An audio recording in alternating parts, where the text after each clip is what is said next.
La mayor parte de los habitantes del planeta se declaran creyentes. Esto debería provocar un diálogo entre las religiones. No debemos dejar de orar por él y colaborar con quienes piensan distinto.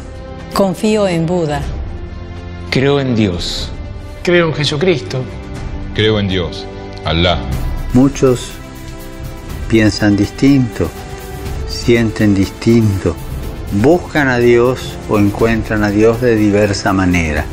En esta multitud, en este abanico de religiones, hay una sola certeza que tenemos para todos. Todos somos hijos de Dios. Creo en el amor.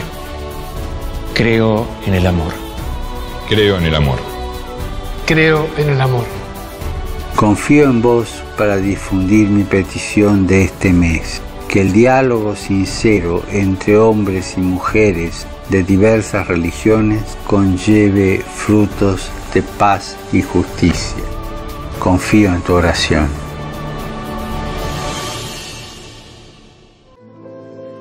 Ein starkes Zeichen der Ökumene zwischen Katholiken und evangelischen Christen.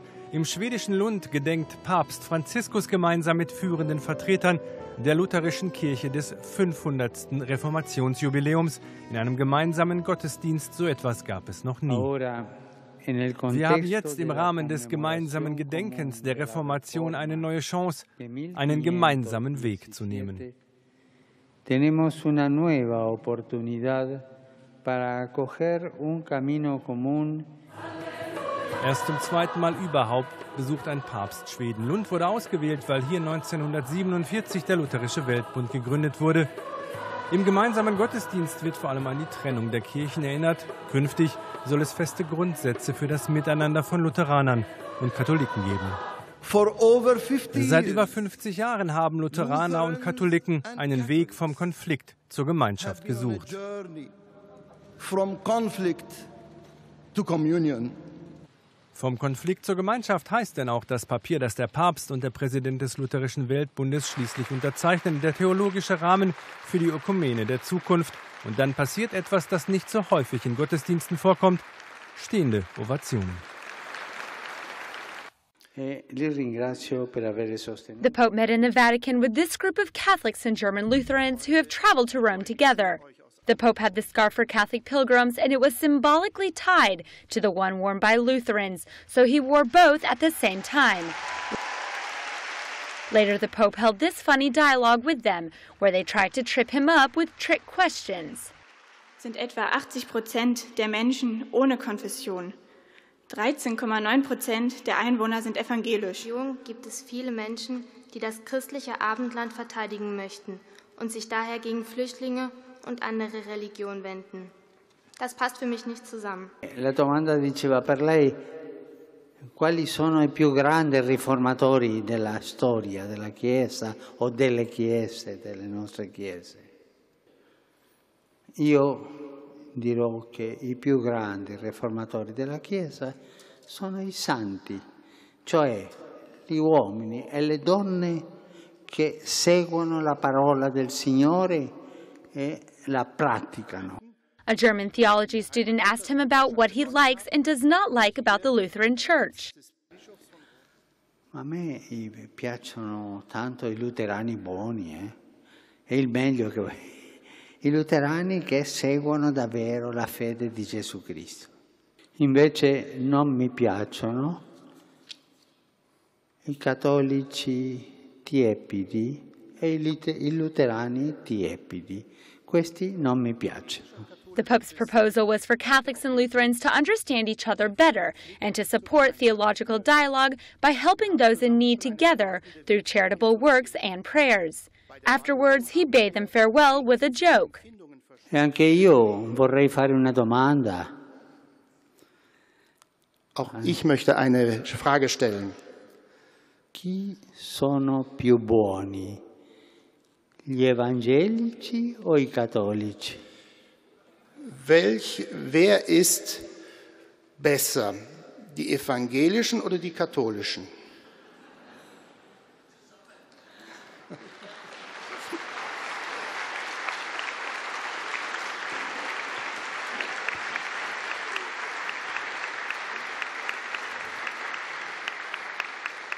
Besser sind alle zusammen. Alle besser sind alle zusammen. The surprising meeting ended in much applause when he said that despite the issues that divide them, deep down Lutherans and Catholics are already united because they are all Christians. One important element of this meeting is the anticipation of the spirit with which Pope Francis will travel to Sweden in late October for the start of the commemoration of the 500th anniversary of the Protestant Reformation. In wenigen kurzen Äußerungen furchtbarer Bedeutsamkeit sagt er ihnen im Voraus, in welchem Ausmaß die Herrscher dieser Welt die Gemeinde Gottes verfolgen werden. Matthäus 24 Altäre niedergerissen würden, falls das Evangelium triumphierte. Deshalb bot es alle Kräfte auf, um das Christentum zu vernichten. Die Feuer der Verfolgung wurden angezündet, Christen wurden ihrer Besitztümer beraubt und aus ihren Heimstätten vertrieben. Sie riefen sich die Worte ihres Meisters ins Gedächtnis zurück, dass sie bei Verfolgungen um Christi willen fröhlich und getrost sein sollten, denn groß würde ihre Belohnung im Himmel sein. Auch die Propheten vor ihnen waren so verfolgt worden. Sie freuten sich, würdig geachtet zu werden, für die Wahrheit zu leiden, und Siegeslieder stiegen mitten aus den prasselnden Flammen empor. Ein historischer Besuch. Gli ebrei sono fratelli nostri e non vanno perseguitati. Capito? To act according to the spirit of human fraternity, reflected in the document from Abu Dhabi. The Pope and the Imam of Al-Azhar, one of the main Sunni leaders of the Muslim world, signed that document. The two will meet again this Friday at the Vatican. Die Macht, die so viele Jahrhunderte lang unumschränkt über die Fürsten der Christenheit herrschte, ist Rom.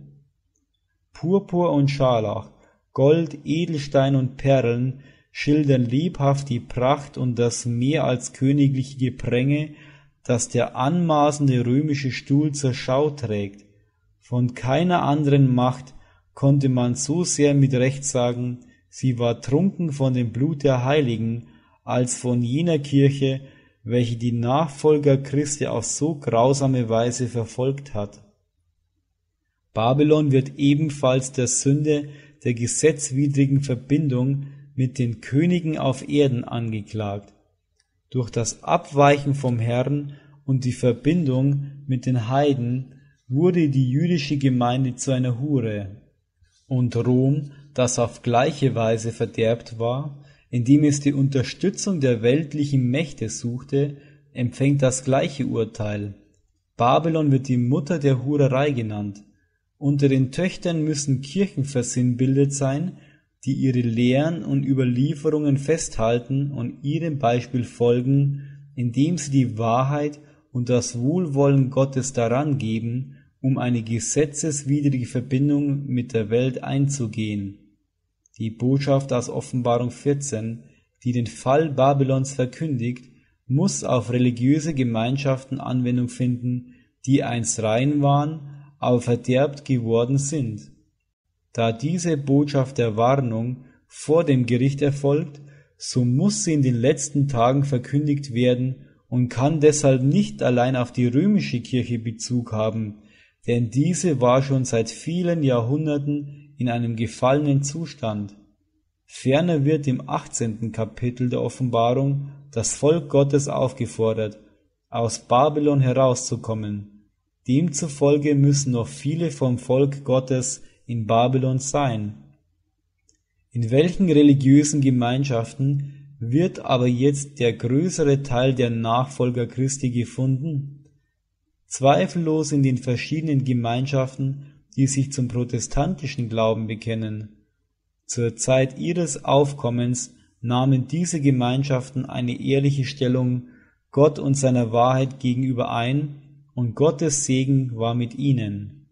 Selbst die ungläubige Welt musste die wohltätigen Ergebnisse, die der Annahme der Evangeliumsgrundsätze folgten, anerkennen, wie der Prophet zu Israel sagte: Dein Ruhm erscholl unter den Völkern deiner Schönheit wegen, die vollkommen war durch den Schmuck, den ich dir angelegt hatte, spricht Gott der Herr.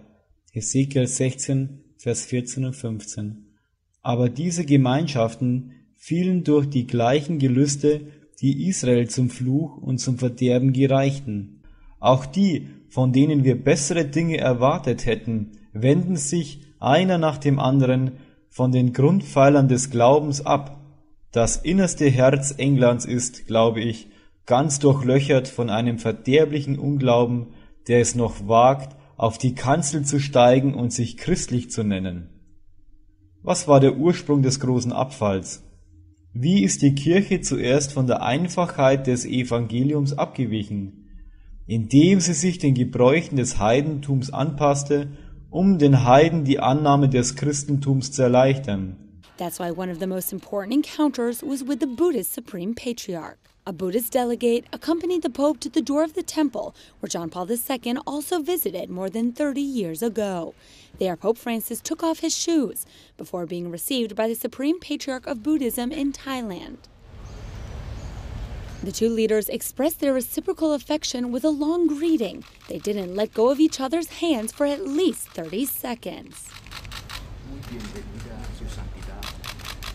Once inside, both delegations sat face-to-face. Documents. The most relevant was this one. Sobre temas religiosos y temas antropológicos.